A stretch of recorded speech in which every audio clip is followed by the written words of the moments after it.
جنتیوں کو جنت میں ہر قسم کے لذیذ کھانے ملیں گے۔ یہاں ہمیں محنت کرنی پڑتی ہے، کام کرنا پڑتا ہے۔ اس کام کے نتیجے میں جو آمدنی آتی ہے اس سے ہم کچھ خریدنے کی طاقت پیدا کر پاتے ہیں۔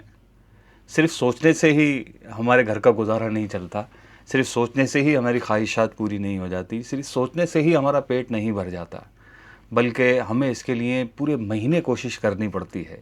پھر کہیں جا کر ہم کوئی نعمت حاصل کرنے میں کامیاب ہوتے ہیں، کوئی چیز کھانے میں کامیاب ہوتے ہیں، اپنا گھر چلانے میں کامیاب ہوتے ہیں، گھر کے اخراجات اٹھانے میں کامیاب ہوتے ہیں۔ لیکن جنت میں ایسا نہیں ہوگا۔ جنتی جو چاہیں گے فوراً ان کے سامنے حاضر ہو جائے گا۔ اگر کسی پرندے کو دیکھ کر اس کا گوشت کھانے کی خواہش ہوگی تو اسی وقت بھنا ہوا ان کے سامنے ہوگا۔ ہر ایک کی خوراک ایک جیسی نہیں ہوتی۔ ہم 2 روٹی، 3 روٹی، 4 روٹی کھاتے ہیں، بریانی کی 1 پلیٹ، 2 پلیٹ، 3 پلیٹ کھا جاتے ہیں۔ بہت زیادہ کھانے والے ہوں گے تو ہو سکتا ہے کہ پورا تھال ہی وہ اکیلے صاف کر جائیں۔ لیکن ہم سب کی ایک نہ ایک حد ہوتی ہے۔ ہم ایک مقدار میں کھانا کھا پاتے ہیں، اس کے بعد ہماری بس ہو جاتی ہے، ہم اس سے زیادہ کھا نہیں سکتے۔ لیکن جنت میں ایسا نہیں ہوگا۔ اور دنیا کا کھانا بھی ہم یہ تکلیف دور کرنے کے لیے کھاتے ہیں، ہمیں بھوک لگی ہوتی ہے اور اس تکلیف میں ہوتے ہیں بس کسی طرح کچھ ملے کھانے کے لیے اور میں کھا کر اپنی اس تکلیف کو مٹاؤں۔ حتیٰ کہ جب بھوک لگی ہوتی ہے تو ہمیں کچھ بھی مل جائے ہم وہ کھانے کے لیے تیار ہو جاتے ہیں، اور بھوک میں وہ چیز ہمیں بہت زیادہ لذیذ لگ رہی ہوتی ہے۔ لیکن جب پیٹ بھرا ہو تو چاہے کتنا ہی لذیذ کھانا ہو ہمیں بالکل پسند نہیں آ رہا ہوتا۔ دنیا کا معاملہ الگ ہے، جبکہ جنت کا معاملہ سبحان اللہ، جنت میں آپ جتنا کھاتے جائیں گے اتنا لذت بڑھتی چلی جائے گی، اور لذت ایسی ہوگی کہ ہر نوالے میں 70 مزے ہوں گے۔ اور ایسا نہیں ہے کہ یہ سب مزے ایک ساتھ مکس ہو جائیں گے جیسے ہمارے کھانوں میں ہوتا ہے۔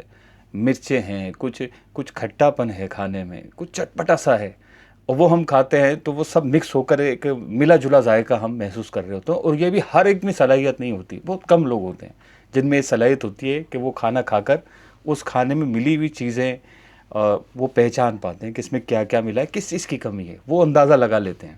لیکن سب میں یہ صلاحیت نہیں ہوتی، بس ملا جلا ایک ذائقہ ہوتا ہے جس کو ہم اپنی تکلیف مٹانے کے لیے، اپنی بھوک مٹانے کے لیے اپنے اندر ڈال رہے ہوتے ہیں، اور تھوڑی دیر کے لیے زبان ہمارا وہ ذائقہ محسوس کرتی ہے۔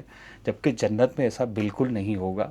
جتنا کھاتے جائیں گے اتنا ذائقہ بڑھتا چلا جائے گا، اور ہر نوالے میں 70 مزے ہوں گے، اور ہر مزہ دوسرے مزے سے بالکل ممتاز ہوگا۔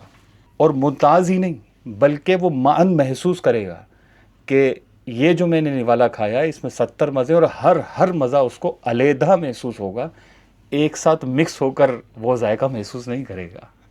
اور جب کھا لے گا، پیٹ بھر لے گا اپنی خواہش کے مطابق، اپنی طاقت کے مطابق، تو وہاں دنیا کی طرح گندگی وغیرہ کا کوئی سلسلہ نہیں ہوگا، واش روم کی حاجت نہیں ہوگی، بلکہ ایک خوشبودار فرحت بخش ڈکار آئے گی، خوشبودار فرحت بخش پسینہ نکلے گا، سب کھانا ہضم ہو جائے گا۔ پسینے میں بو نہیں بلکہ مشک کی خوشبو ہوگی۔ اس کے علاوہ وہاں جنت میں کان کا میل، رینٹ وغیرہ کچھ نہیں ہوگا۔ اس طرح کی گندگی سے جنت میں جنتی پاک ہوگا۔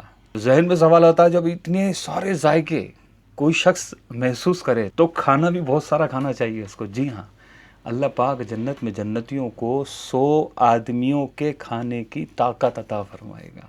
اللہ پاک ہمیں جنت الفردوس میں اپنے مدنی حبیب صلی اللہ تعالیٰ علیہ وآلہ وسلم کے دسترخوان کے ٹکڑے نصیب فرمائے۔ اللہ پاک ہم سب کو دین و ایمان پر استقامت نصیب فرمائے، آمین۔